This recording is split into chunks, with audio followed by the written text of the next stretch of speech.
Rafa, you were at the Etihad on Tuesday. I was, James. Right. How are you doing? What did you make of it? Well, it was tricky one to analyze, as Thomas Müller said. He had this lovely phrase that he used. He said, we were quite well in the game, we just couldn't get into the result, which kind of summed it up for Bayern. Some elements of the performance were good.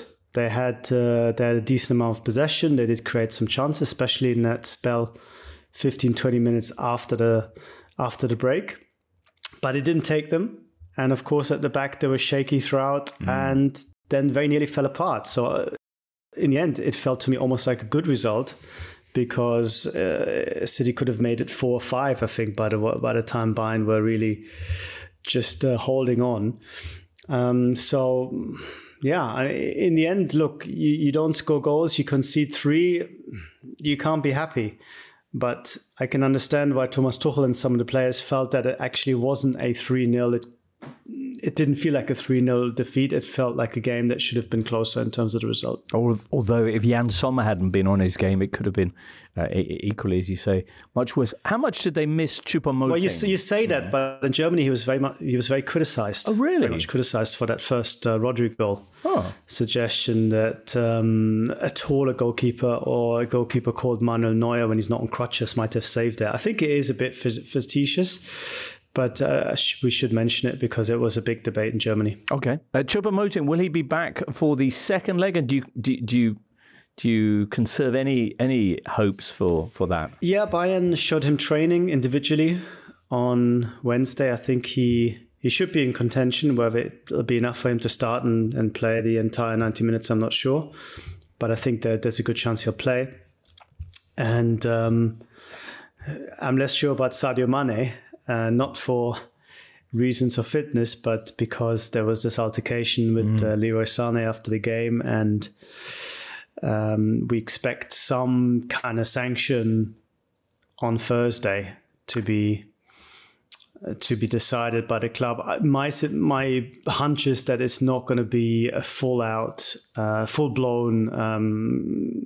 get out of town sort of thing, but he might be suspended.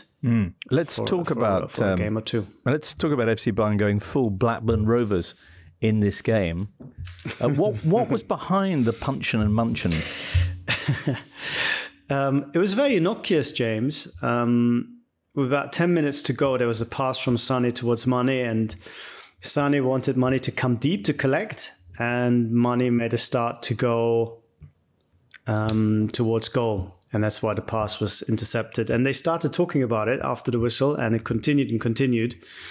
And then Mane took exception by either the tone or something that Leroy Sane had said to him, and didn't so much punch him, I understand, but slap him across the face.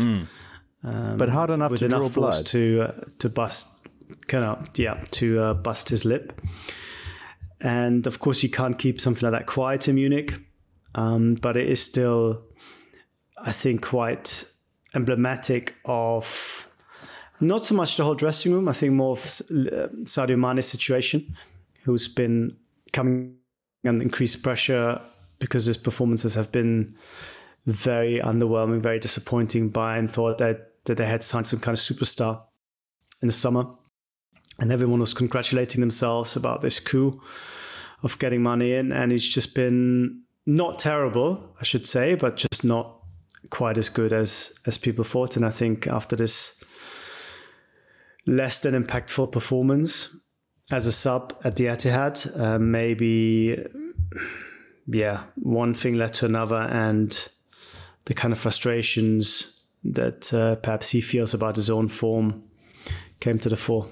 Rafa, you mentioned the debate over Jan Sommer's positioning on the Rodri goal. Has there been equally an exchange of views about the wisdom of changing manager? Julian Nagelsmann had such an incredible record in the Champions League, obviously against different opponents, but still against pretty top-line teams, Barcelona, Inter, PSG, amongst others, and had won all straight games, only conceding 2 goals, whereas this... Yeah, I mean, of course, there's been a debate, not so much about Tuchel v Nagelsmann, because I don't think you can judge Tuchel on 4 games in charge, and losing at the Etihad per se is not something that is disgraceful.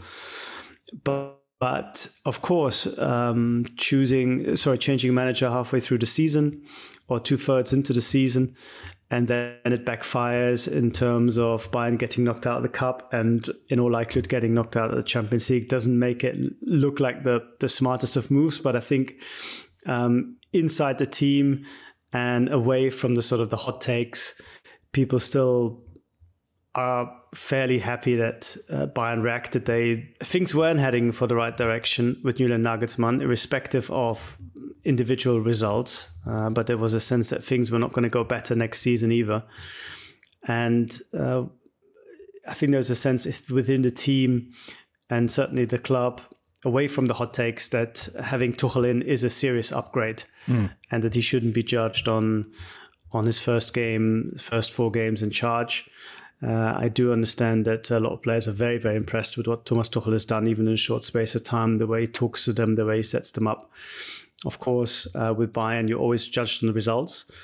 But I think there is a sense that with a dedicated pre-season, with 1 or 2 tweaks according to his demands, his desires on the team, it'll be a much stronger Bayern side next year. And then we're then in a position to really judge whether bringing Tuchel in was a good decision or not. I think it's far too early for that. Okay, and next week, do you see him coming up with something to at least get the result against Man City in the second leg, if not go through? I think that's exactly what Tuchel will be saying to them. Let's try to win. Let's try to win the game. Let's try to beat them and see how big that win can be.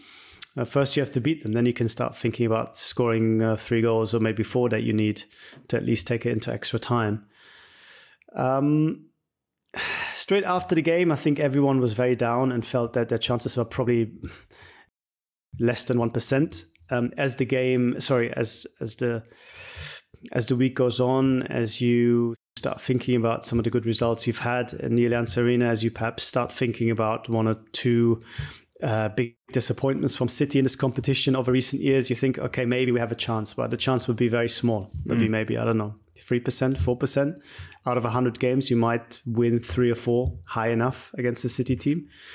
But they'll try, and let's see what happens. I'm not very hopeful, personally. All right. Rafa, thank you so much for joining us this morning. Speak to you soon. The Totally Football Show podcast is available 3 times a week, bringing you all the football news you could reasonably be expected to care about. We've got views, we've got stats, we've got analysis, we've got some of the best football writers around, and the whole thing is absolutely free. So have a listen on Spotify or Apple Podcasts or all the usual places by clicking on the link below.